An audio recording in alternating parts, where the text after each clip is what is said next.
ሰላም ውድ አድማጮቻችን፣ ይህ ያያ ስፖርት ነው። ውድ አድማጮቻችን፣ በዛሬ ፕሮግራማችን እንግዲህ የዴም ሮዚኒያ የመጀመሪያው ጨዋታ እንዴት እንደነበረ በባለፈው ፕሮግራማችን አንስተናል።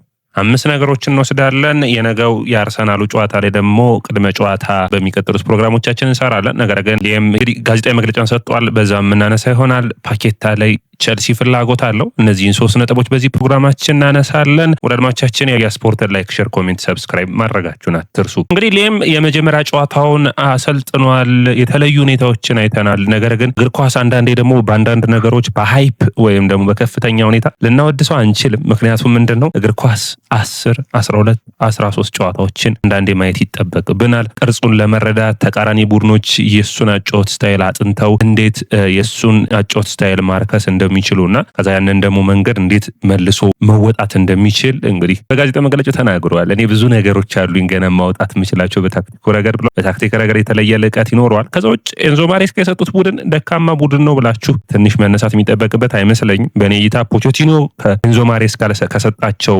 ስብስብ ይሄኛው ስብስብ የተሻለ ነው። ስለዚህ የተሻለ ስብስብን አግኝቷልና ኤንዞ ማሬስካ የተሻለ ነገርም ብንጠብቅበት ግድ የሚል ነው። አንዱ እንግዲህ በአውሮፓ ቻምፒዮንስ ሊግ ተሳትፎን ማድረግ በዘንድሮ ውድድር ዓመት ግዴታ ይሆናል። በካፕ ውድድሮች ላይ ዋንጫዎችን ማንሳት የሚችል ከሆነ ደግሞ ተጨማሪ ውጤት ይሆንለታል ብዬ አስባለሁ። ለሚቀጥለው ውድድር ዓመት ግን ይህ ቡድን ዋንጫ መዘጋጀትና መፎካከር ግድ የሚለው ይመስለኛል። ምንም እንኳን አሰልጣኙ በፈረመ በ6 ወራት ውስጥ ወደዚህ አይነት ጫናዎች የሚገባ ቢሆንም። ታዲያ ውድ አድማጮቻችን እንግዲህ በባለፈው ጨዋታ እናንተ ምን ተመለከታችሁ? ኮሜንት መስጫ ቦክስ ላይ አስቀምጡልኝ። ስለ ሊየም ምን አስተያየት አላችሁ? ምን ትጠብቃላችሁ? ኮሜንት መስጫ ቦክስ ላይ አስቀምጡልኝ። እኔ በባለፈው ጨዋታ ያየናቸውን እናንሳ። አንደኛው በሊየም ሮዚኒያ ጥሩ ስራዎች አንዱ ታክቲክ ለውጡ በግልጽ ይታያል። ምክንያቱም ሁለቱ የመስመር ተጫዋቾች ኦቨርላፕ እንዲያደርጉ ፈቅዷል። አንደርላፕ ኦቨርላፕ እንዲያደርጉና መስመሩ ላይ በጣም የመስመር ተጫዋቾቹ ክፍት ቦታን እንዲያገኙ አድርጓል። ቸልሲ በውድድር ዓመቱ ትልቁን እድሎች ፈጥሯል። 9 ትልልቅ እድሎችን ፈጥሯል። በጨዋታው ላይ 5 ጎሎችን አስቆጥሯል። ምንም እንኳን በውድድር ዓመቱ በካራባው ካፑ ሊንከን ሲቲንና ካርዲፍ ሲቲን ቢገጥምም ሁለቱም ቸልሲ በሰፊ ልዩነት ማሸነፍ አልቻለም ነበር በኤንዞ ማሬስካ የጨዋታ ቁጥጥር ላይ የሚያተኩሩ ናቸው። ይሄኛው አሰልጣኝ ግን ከጨዋታ ቁጥጥር ይልቅ ሃይ ኢንተንሲቲ ይላል። ሁሌ የማይታችሁት ከሆነ አስተያየቶችን ሲሰጥ ኢንተንሲቲ ከዚህ ስብስብ እንደምጠብቀው ኢንተንሲቲ ጫና የሚፈጠር ሄቪ ሜታል አይነት አንዳንዴ የክሎፕ አይነት ሂደቶችን ታያላችሁ። ብዙ ነገሮችን የቀላቀለ አይነት አሰልጣኝ ነው። የክሎፕን በጣም በፈጣን ማጥቃት የሚያምን ነው። ነገር ግን እግር ኳስ ደግሞ ታውቃላችሁ የክሎፕ ቡድን ወይም ደግሞ ይሄ ሃይ ኢንተንሲቲ ሲሆን ምን ያክል ተጫዋቾቹ የመቆጣጠር ፊትነስ በጣም ይጠይቃል። በጣም ፉሊ ፊትነስ ይሄ ሙሉ በሙሉ በዛ አቅም ልክ የሚሆኑ ተጫዋቾች ያስፈልጋሉ። የቸልሲ ስብስብ ምን ያክል ለዛ ዝግጁ ነው ወይ? ከማሬስካ የጨዋታ ቁጥጥር የወጣ በሚገባ የሚያጠቃ ቡድንን አይተናል። ይህ ደግሞ በትልልቅ ጨዋታዎች ላይ ትንሽ ፈተና ሊሆን ይችላል። ምን አይነት ታክቲኮችን ያህል የአርሰናልን ጥሩ ፈተና የሚሆን ነው። ቀጣይ በፕሪሚየር ሊጉ ጥሩ ፈተናዎች ብሬንፎርድ ነው የሚገጥመው። ብሬንፎርድ ጠንካራ ቡድን ነው፣ ጠንካራ ብቃት ያለው ቡድን ነው። በቅርብ ጊዜያቶች ጥሩ ውጤትን እያመጣ ነው። ስለዚህ ጥሩ የሆነ ስታንፎርድ ብሪጅ ጨዋታ እናያለን ብዬ አስባለሁ። እነዚህ ጨዋታዎች ታዲያ ቸልሲን በሚገባ የሚያግዙት ይሆናል። በአውሮፓ ቻምፒዮንስ ሊጉ ፓፎስ እና እንዲሁም ደግሞ ናፖሊ ጨዋታም ጥሩ እይታዎችና ጥሩ ፈተናዎችን የሚያመጣ ይሆናል። ሁለተኛው ነጥብ የባይኖ ጊተንስ ነው። ጥሩ መሻሻሎችን አይተናል። ድሪብል ሲያደርግ አይተነዋል፣ ሲያልፍ አይተነዋል። በቀይ መስመር የተሰለፈው ጥሩ ሙከራዎች እኔ መጀመሪያም እንደተናገርኩት ነው። ከአሌክሳንደር ጋርናቾና ከጀርሚ ባይኖ ጊተንስ ማለት ላዝንለት የምችለው በቃውን ጋርናቾ ይሄ ነው። በፕሪሚየር ሊግ ነው የተጫወተው። መላመጃ ጊዜ ቡድኑን ቅርጽ ማወቅ ምንም ኖርማል ነው። ጀርሚ ባይኖ ጊተንስ ግን በዶርትመንድ እንኳን ቋሚ አልነበረም። ቸልሲ ለምን ያን ያክል አወጣበት ምናምን ሌላ ክርክር ሊሆን ይችላል። ነገር ግን እድሎችን፣ መላመዶችን፣ ብቃቶች አሉት ማውጣት የሚችላቸው ብዬ አምናለሁ። ስለዚህ ጊዜ ሊሰጠው ይገባል ብዬ የማስብ ነው። ከቡንደስሊጋ ወደ ፕሪሚየር ሊጉ ብዙ ተጫዋቾች ተቸግረዋል። እንኳን እሱም ፍሎሪያን ቪርትዝ ያን ያክል ሚሊዮን ፓውንዶች ወጥቶበትም ሲቸገር አይተነዋልና መለማመጃ ጊዜ ያስፈልገዋል። አቅሙ ልጁ ላይ አለ፣ መሰራት የሚችሉ ነገሮች አሉ ብዬ አስባለሁ። ታዲያ በዚህ ጨዋታ ሹቶችን ሲያደርግ ተጫዋቾችን ለማለፍ ሲሞክር ይታያል። ነገር ግን መርሳት የሌለባቸው የኤፍኤ ካፕ የቻምፒዮንሺፕ ቡድን ነውና ትንሽ በፕሪሚየር ሊጉና እንዲሁም ደግሞ አሁን አርሰናል ላይ ሌሎች ቡድኖች ላይ ድጋሚ እንዲያደርጉት የሚጠበቅ ነው የሚሆነው። በአርሰናሉ ጨዋታ ቢያሸንፍም የቸልሲ ደጋፊዎች በሃይፕ ውስጥ መግባት የለበትም። ይሄ ትልቁ የእግር ኳስ አንዱ ቀመር ነው። ሃይፕ ስል እንዴት ነው ቡድኑ አንዴ እንትን ይላል ሳይሆን ቸልሲ እንዴት ነው ወጥነት ያስፈልገዋል። ጥያቄው መሆን ያለበት ያን ነው። በቃ ወጥ የሆነ ማለት በተደጋጋሚ ማሸነፍ የሚችል ለ15 ለ20 ጨዋታዎች የበላይነት መውሰድ የሚችል በተከታታይ መሆን አለበት ብዬ አስባለሁ። ያንን ማያደርግ ከሆነ ዋጋ የሚያስከፍል ይሆናል ብዬ አስባለሁ። ሌላኛው መረጃችን የሚሆነው እንግዲህ ኤንዞ ፈርናንዴዝ ሁኔታ ነው። አንዱ እንግዲህ በዚህ አሰልጣኝ በሊየም ስር ለውጦችን ያመጣሉ ብለን የጠበቅነው ኤንዞ ፈርናንዴዝ ነበር። ኤንዞ ፈርናንዴዝ ጎልና አሲስቶች ነበሩት፣ 4 ሹቶችን አድርጓል።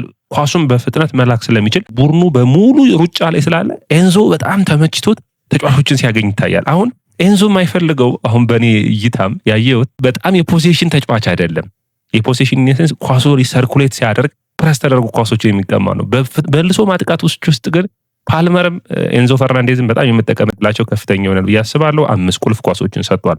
ሃቶ ተመልሷል። እንግዲህ ሃቶ ለማሬስካም ለዚህኛው ማሰልጣኝ ያለውን አድናቆት ገልጿል። በጣም ጥሩ የሚባል ነው። ጥሩ ብቃቱንም ጥሩ ፐርፎርማንሱንም አሳይቷል። ኮሬላን ቦታ መሸፈን እንደሚችል ቸልሲ ለምን ያን ያክል ገንዘብ እንዳወጣበት በመከላከሉ ረገድ ማደግ የሚችል ነው። ሃቶንም በሚገባ የቸልሲ ደጋፊዎች አሁንም ጥንቃቄና ልምዶችን እንዲወስድ እድል ሊሰጡት ይጠበቃል። በጣም አስደናቂ ተከላካይ ነው። ራሱም በግልጽ እንደተናገረው ለአያክስ መሀል ተከላካይ ነበርና በማጥቃት ስራው ላይ በአያክስ ለረጅም ጊዜ አልተጫወተም፣ ተመላላፊ ነው። ስለዚህ ይህንን ጊዜ አዳፕት እንዲያደርግ ማለት ምክንያቱም ከመሀል ተከላካይነት ወደ መስመር ነው። 19 ዓመቱ ነው። ቲምበር ሲመጣ 22 ዓመቱ አካባቢ ነው የነበረውና የ3 ዓመት ልዩነት ማለት በአካዳሚ ትልቅ ለውጥ አለውና ትንሽ ጊዜ የቸልሲ ደጋፊዎች መታገስ የሚያስፈልግ ይሆናል። ተጫዋቹ የሚያጫወት ሂደቱን ከመቀየር አንጻር ሌላኛው ስቴፋኖ ዊሊያንም በሚገባ ሻይን እያደረገ ነው የሚገኘው። ስፔሶችን ያገኛል። ማጥቃቱን፣ ኢንተንሲቲውን፣ ሁሉን ነገር በአዲስ መልኩ አሳይቶናል። ሊየም እንግዲህ አንዱ የስቴፋኖ ዊሊያንን እድገት ማስቀጠል የሚያስፈልግ ይሆናል። በጋዜጣዊ መግለጫዎች ምን ተነሱ የሚለውን እናቅርብ። እንግዲህ ፓልመር በጄምስ እና ጉስቶ ላይኖሩ የሚችሉበት እድል እንዳለ ተናግረዋል። እንግዲህ አቺምፖንግ አንዱ ሊሸፍን የሚችለው ቦታውን ይሆናል ብዬ አስባለሁ። የቀኝ መስመሩን ማለት ነው። በአማካይ መስመር ግን አንድሬ ሳንቶስ ነው የሚኖረው። ጄምስ ከሌለ ጄምስ ካለ ግን ከሳንቶስና ከጄምስ ጋር አብረው መሰለፍ የሚችሉ ይሆናል።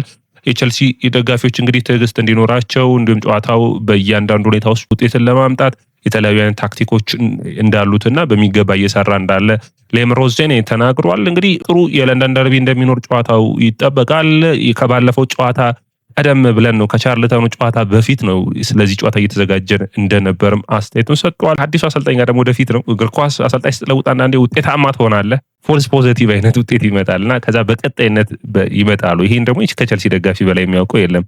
በተለይ በአብራሞቪች ጊዜ ወዲያውኑ አሰልጣኙ እንደተቀየረ ውጤታማ ይሆናሉ። ቸልሲ ውጤታማ ዋንጫዎችን ማሸነፍ ይችላሉ። ለምሳሌ ፍራንክ ላምፓርድን በቶማስ ቱዌል ቀየሩ። ቶማስ ቱዌል በፍጥነት ለውጥ አምጥቶ በአውሮፓ ቻምፒዮንስ ሊግ ላይ ቸልሲን ውጤታማ አድርጎ አሸነፈ። ዲማቲዮ የአውሮፓ ቻምፒዮንስ ሊግ ድሉ የሚታወስ ነው። ጉሲርኒክ በኬርቴከር አሰልጣኝነት በቸልሲ ቤት የሚታወቁ ነበሩ።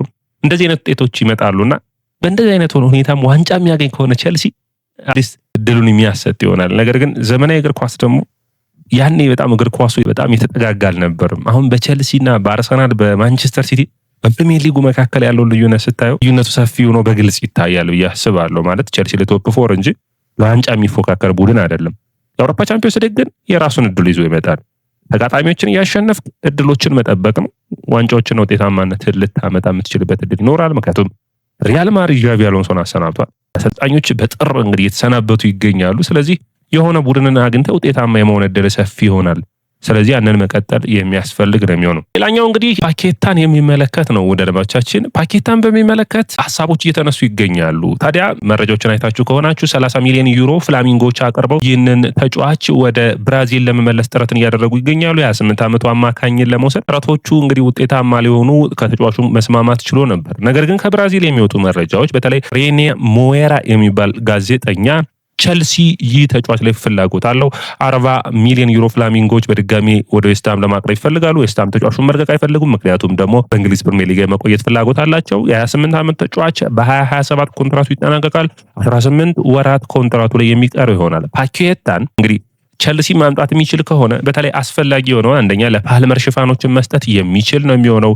የዱዋንስ ቤሪሃል የነበረውን ቦታ አይነት ሽፋን የሚሰጥ ይሆናል። በ8 እና በ10 ቁጥር መካከል የመጫወት አቅም ስላለው በፕሬሲንጉ ረገድ በጣም የማገዝ የሚችል ነው። ልምዱ ጥሩ የሆነ ተጫዋች ነው። እንደዚህ እንደ ፓኬት አይነት ፌርማ በእንግሊዝ ፕሪሚየር ሊግ ያሉ በእንግሊዝ ፕሪሚየር ሊግ ልምድ ያላቸው ለውጦችን ማምጣት የሚችሉ ናቸው። ስለዚህ እንደዚህ አይነት ተጫዋቾችን ማምጣት የሚያስፈልግ ይሆናል። ለፓልመርም ወደ መስመር እንዲወጣ የሚያግዝ ይሆናል። ከዛ ውጭ እዚህ ስብስብ ውስጥ የቦናናቴ በእንግሊዝ ፕሪሚየር ሊግ ላይ ለቸልሲ ያለው ሚና ዝቅ ያለ ስለሆነ ፓኬታን መጠቀም ውጤታማ የሚያደርግ ይሆናል። ወደፊት መግፋቱን ቡድኑን መከላከሉ ረገድ በሚገባ ማነጽ የሚችል ነው። ማንቸስተር ሲቲና አስቶን ቪላ ሙከራቸውን አድርገው እንዳልተሳካላቸው ይታወቃል። ይህንን ተጫዋች ለማስፈረም ማንቸስተር ሲቲ ጋር ተስማምቶ የቢጫው ጉዳይ የምታስታውሱት ክስ ውስጥ የገባበት ሁኔታ ነበር። ያንን ተከትሎ ኮንትራት ወይም ውሉ ቀረ። ባለፈው ክረምት ደግሞ አስቶን ቪላ ሊያስፈርሙት ጫፍ ደርሰው ዝውውሩ ሳይጠናቀቅ ቀረ። ስለዚህ እነዚህ ፓኬታ ሊያስፈርሙ ያስቻሉበት ሁኔታዎችን ቸልሲ አሁንም የፓኬታ ኤጀንቶች በፕሪሚየር ሊጉ እንዲቆይ ይፈልጋሉና ይህንን ተጫዋች ማስፈረም ቢችሉ ውጤታማነታቸውን የሚያረጋግጡ ይመስለኛል። ወደ አድማጮቻችን እናንተ እንዴት ታዩታላችሁ?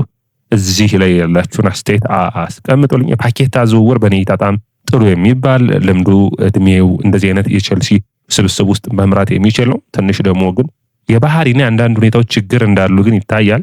ያንን እንግዲህ በተጫዋቾቹ በኩል አሰሳ ማድረግ ቸልሲ የሚያስፈልገው ይመስለኛል። አንዳንድ ችግሮች ባይኖሩ ይሄ ተጫዋች እስካሁን ድረስ በትልልቆቹ ቡድኖች ሲጫወት ምን ይሆናል። በብራዚል ብሔራዊ ቡድን ምን አይነት አስደናቂ ተጫዋቾች ከጎኑ ሲኖሩ እንዴት አይነት አስደናቂ ተጫዋች እንደሆነ አሳይቶናል። ስለዚህ ዝውውሮችና ሂደቶች የሚያስፈልግ ነው የሚሆኑት። ምክንያቱም ይህ ተጫዋች ወደ 55 ሚሊዮን ፓውንድ አወጣው ነው ከሊዮን ያስፈረሙት ዌስትሃሞች። ዌስትሃም እንግዲህ ባለፉት ጊዜያቶች ደግሞ ውጤታማ የሆነባቸው ጊዜያቶች ያሉ ያልሆነባቸውም ጊዜያቶች እንዳሉ ይታወቃል። አሁን የእንግሊዝ እግር ኳስ ማህበር ሙሉ በሙሉ ነፃ አድርጎታል ከቢጫ ካርዱ ክስ። ስለዚህ አሁን ወደ የትኛውም ክለብ መዘዋወር የሚችልበት ጊዜ ነው የሚሆነው። ወደ አድማጮቻችን የያ ስፖርት ነው። የያ ስፖርትን ላይክ፣ ሼር፣ ኮሜንት፣ ሰብስክራይብ ማድረጋችሁን አትርሱ።